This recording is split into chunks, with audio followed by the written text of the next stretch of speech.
Hello， 我是贾琳。今天呢，咱们继续听故事学中文。今天这个故事来自2000多年前的中国。那时候有一位非常了不起的哲学家，他叫庄子。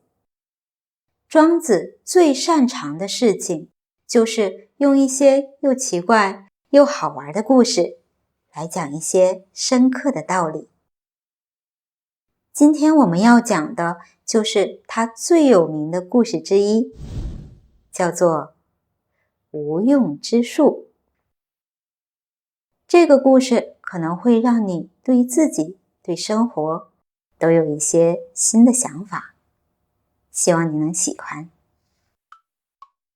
话说有一天呐，庄子和他的学生正在路上走着，他们路过一座山，远远的看见一棵巨大无比的树。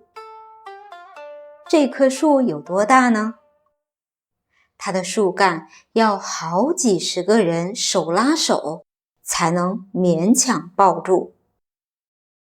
它的树冠就像一把撑开的巨大无比的伞，可以同时让几千头牛在下面乘凉。庄子和他的学生都看呆了。天哪，从来没见过这么壮观的树啊！可是奇怪的事情发生了。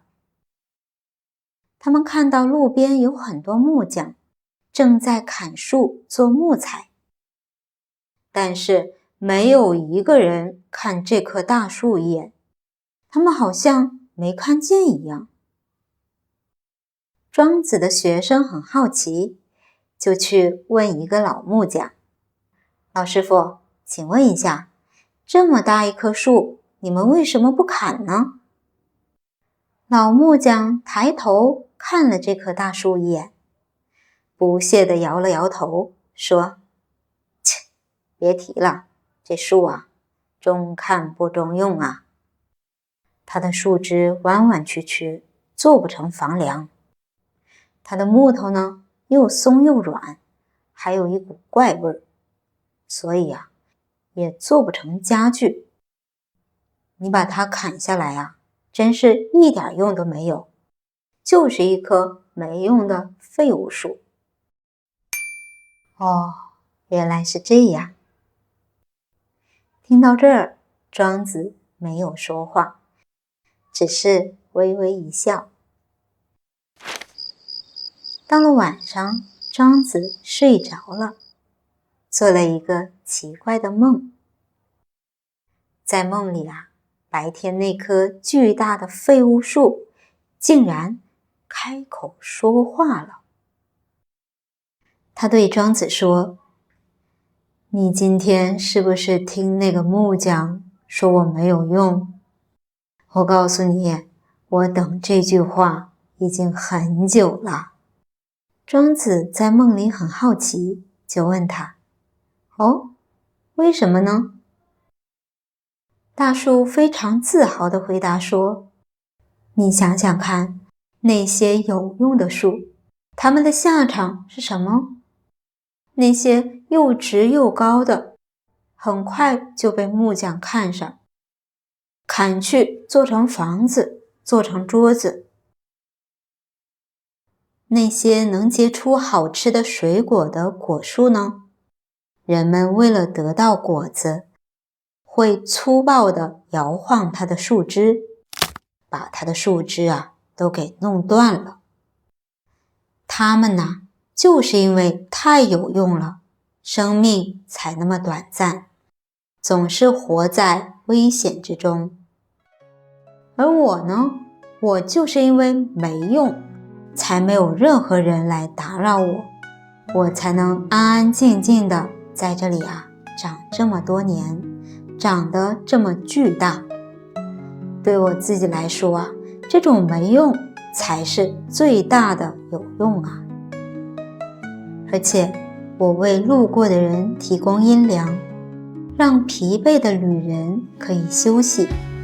让无数的小鸟和虫子在这里安家。你们人类觉得我做不成桌子就是没用，可是你们怎么不想想，如果有一天世界上所有的树都变成了桌子，你们还能去哪里乘凉？去哪里听鸟叫呢？庄子从梦里醒来，把这个梦讲给他的学生听。一个人在成长的过程中啊，这个世界好像总有一个声音在告诉我们，你要有用，你要成为一个优秀的人，好好学习，考上好大学，找到好工作。这些标准就像木匠的尺子一样，一直在衡量我们。但到底什么才叫有用呢？谁来定这个标准呢？也许一棵树的价值并不在于成为一张桌子，而在于成为它自己，自由自在的生长，为世界提供一片阴凉。也许一个人的价值也并不在于满足别人的期待，而在于找到自己真正喜欢做的事，安安静静地过完属于自己的一生。那棵无用之树，它大概从不在乎木匠的标准吧，也正因为这样，它才获得了最大的自由，成为了自己独一无二的风景。我想这本身就是一种了不起的智慧了。庄子的这棵大树也让我想到了自己的生活。我也有一个别人看起来很没用的爱好。在天气好的时候，我会到海边，不是为了游泳，也不是为了散步，而是去挖蛤蜊。我什么都不想，只是专注地挖着，一个又一个挖呀挖。等挖了满满一小盒，我就会停下来，像欣赏宝贝一样欣赏它们。我最喜欢把它放在手心，感受它小心翼翼地探出身体，用柔软的小舌头触碰我的皮肤时，那种痒痒的温柔的感觉。那一刻，我能真切地感受到一个微小生命的信任。然后我会把它们全部放回大海。这个过程在别人看来毫无意义，甚至有点傻。但对我来说，当我的整个世界缩小到只有我和那片沙滩和那些小生命的时候，所有现实中的烦恼和压力就好像都被海浪冲走了。这就是我的无用之树，是我给自己的一份不被任何人打扰的奢侈的治愈。我也很想邀请你聊一聊，在你的生活里有没有一件让你觉得特别快乐的没用的事呢？